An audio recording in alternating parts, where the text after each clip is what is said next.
प्रभु यीशु के महान और सामर्थी नाम में आप सबों को जय मसीह की। मैं हूँ अर्जुन हरिद्वार से। और अजीज़ों, आज जो वचन के द्वारा मैं आपसे शेयर करना चाहता हूँ वो है भजन संहिता की पुस्तक, उसका 34वां अध्याय और उसमें विशेषकर 2 आयतें।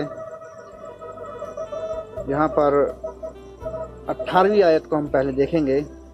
यहोवा टूटे मन वालों के निकट रहता है और पश्चातापी आत्मा का उद्धार करता है। यहोवा टूटे मन वालों के निकट रहता है। टूटे मन वाले कौन लोग हैं?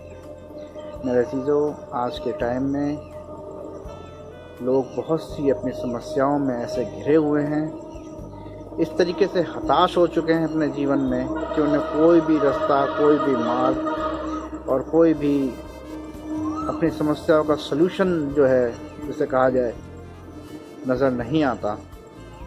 और कोई लोग इतने हताश हो जाते हैं कि अपना जीवन समाप्त कर लेते। लेकिन मेरे चीज़ों, ऐसा कुछ भी करने की हमें ज़रूरत नहीं है, क्योंकि हमारे पास हमारा उद्धारकर्ता प्रभु यीशु मसीह है।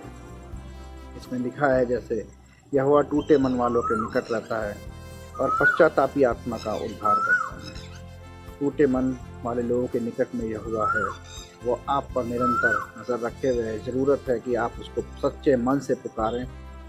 और यदि कोई आपसे ऐसी कोई घटना घट गई है या जिसमें आपसे कोई ऐसी बात हो गई है जिसकी वजह से प्रभु आपसे नाराज़ हो गया है, तो उसको पुकारिए और प्रार्थना करिए, पुकारिए, सच्चे मन से उसको पुकारिए, क्योंकि पश्चातापी आत्मा का प्रभु उद्धार करता है। मेरे अजीज़ों, आपको उसे पुकारने की ज़रूरत है और वो आपकी आवाज़ को ज़रूर सुनेगा और आपके हृदय में आएगा। और आपकी जितनी समस्याएं हैं, जैसे भी कितनी भी आप गहरे समस्या के दलदल में हों, वो अपना हाथ बढ़ा के आपको बाहर निकाल लेगा, क्योंकि पश्चातापी आत्मा का वो उद्धार करता है। ज़रूरत है आपको उसे पुकारने की, सच्चे मन से उसको अपने जीवन में आने देने की और अपने जीवन को उसके हाथों में सुपुर्द कर देने की। और देखिए, परमेश्वर आपके जीवन में कैसे कैसे उद्धार के काम करता है, जिसकी आपने कभी कल्पना भी नहीं करी थी। उन समस्याओं से ऐसे निकालेगा जो आपने कभी सोचा भी नहीं था कि मैं इससे इतनी आसानी से बाहर निकल जाऊंगा और सारी चीज़ें सबसाइड हो जाएंगी। इसी अध्याय में एक आयत है, 8वीं आयत है, जो मुझे बहुत पसंद है। परख कर देखो कि यहोवा कैसा भला है, क्या ही धन्य है वो मनुष्य जो उसकी शरण लेता है। हकीकत बात है मेरे अजीजों कि हमें उसी की शरण लेनी है और उसे पुकारना है, उसे बुलाना है।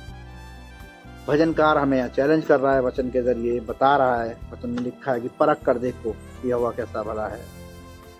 परख कर देखो यानी विश्वास कर देखो, भरोसा करके देखो, एक बार उसे बुला कर देखो, एक बार उसकी भक्ति में लीन होकर देखो, एक बार अपने दिलों के झरोखे उसकी तरफ खोल के देखो, अपने जीवन को उसके हाथ में सुपुर्द करके देखो और फिर देखो कि यहोवा कैसा भला है और क्या ही धन्य है वह मनुष्य जो उसकी शरण लेता है।